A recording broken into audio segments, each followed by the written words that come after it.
भारत और मालदीव के बीच जो विवाद चल रहा है उसकी असल वजह आप जानते हैं?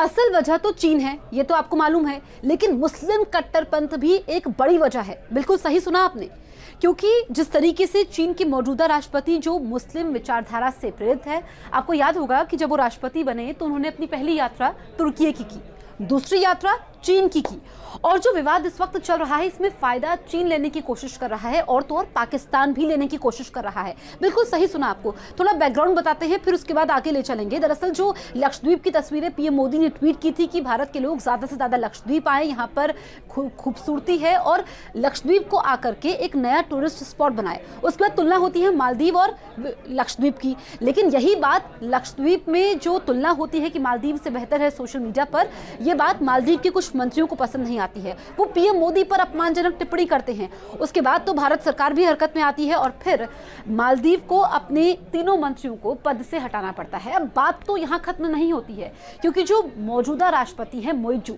दरअसल ये पूर्व राष्ट्रपति अब्दुल्ला यासिन के समर्थक माने जाते हैं। भारत ने मालदीव में अपना पहला दूतावास 1980 में खोला था और आपको बताएं कि चीन ने कब खोला? 2011 में। लेकिन जैसे ही मालदीव की चीन से नजदीकियां बढ़ी, उसने भारत से दूरी करनी शुरू कर दी। ये बैकग्राउंड है। और तो और स्थिति इतनी बिगड़ गई कि भारत ने जो चीजें उपहार में मालदीव को दी थी वो उसने लौटानी शुरू कर दी।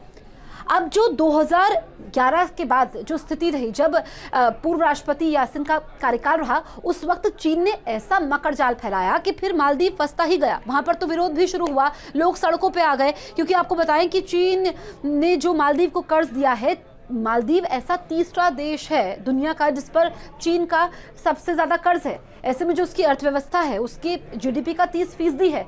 ऐसे में मुश्किलें मालदीव के लिए ज्यादा बढ़ गई। लेकिन जब वहां पर लोग सड़कों में उतरे, विपक्षी नेताओं ने वहां पर विरोध करना शुरू किया, तो फिर पूर्व राष्ट्रपति ने उनको जेल में डाल दिया। कई सारे वहां पर समझौते हुए और जब समझौते हुए तो उसका भी विरोध किया गया, लेकिन उनको फर्क नहीं पड़ा। और जो मुस्लिम कट्टरपंथ का राग इस वक्त मौजूद सरकार भी अलापती है, उसका भी यहाँ पर असर पड़ा है, रिश्तों में खटास आ गई है।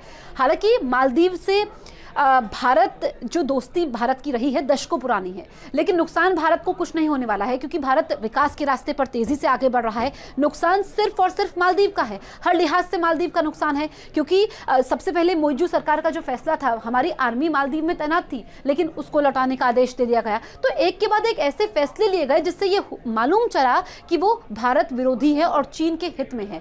लेकिन ऐसा नहीं है कि चीन के साथ आप दोस्ती बढ़ा रहे हो तो भारत के साथ आप दूरियां बढ़ाओगे तो आपके हित में रहेगा। क्योंकि चीन करता क्या है, पहले वो पैसा लगाता है, कर्ज के मकरजाल में फंसाता है और विकास की बात करता है। उससे ज्यादा नुकसान होता है उन देशों को और फिर वो चीन की चाल में फंसते चले जाते हैं। यही चीन ने मालदीव के साथ किया। और जो मुस्लिम कट्टरपंथ का राग अलापते हैं, जो मुस्लिम कट्टरपंथ वहां पर इस वक्त मालदीव में है, क्योंकि भारत से काफी सारे पर्यटक वहां पर जाते हैं और वहां की जो अर्थव्यवस्था है उसमें पर्यटन अहम रोल अदा करता है, क्योंकि पर्यटन से काफी सारी आय आती है और हर छठा व्यक्ति जो टूरिस्ट है मालदीव में वो भारतीय है। लेकिन जो बुकिंग्स कैंसिल हुई है, जो भारत के लोगों ने जाना बंद कर दिया है, उससे नुकसान मालदीव का हो रहा है। यही बात मालदीव को मालूम है, इसलिए मोइजू ने माफी तो मांग ली है, लेकिन वहां पर सरकार गिरने तक के आसार बन गए।